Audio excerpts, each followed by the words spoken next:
मुंबई महापालिकेची अभय योजना आता बंद झालेली आहे आणि त्यामुळे पाण्याचं बिल हे वेळेतच भरावं लागणार आहे। पाण्याचं बिल वेळेमध्ये न भरल्यास त्यांना दंड सुद्धा आता द्यावा लागणार आहे। 2020 पासून सुरू असलेली अभय योजना आता बंद करण्यात आली आहे। मुंबई महापालिकेने जल जोडणी धारकांना विशेष सवलत देण्यासाठी कोरोना काळामध्ये अभय योजना सुरू केलेली होती। मात्र 2020 पासून ही अभय योजना सुरू करण्यात आलेली होती। या योजनेची अंतिम मुदत 31 मार्च 2025 इतकी होती। त्यामुळे आता ही योजना बंद करण्याचा निर्णय घेण्यात आलाय।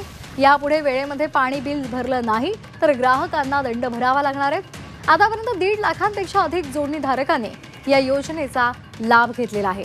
मुंबईकरांसाठी आताची महत्त्वाची बातमी आहे, वेळेतच तुम्हाला आता पाणी बिल भरावं लागणार आहे।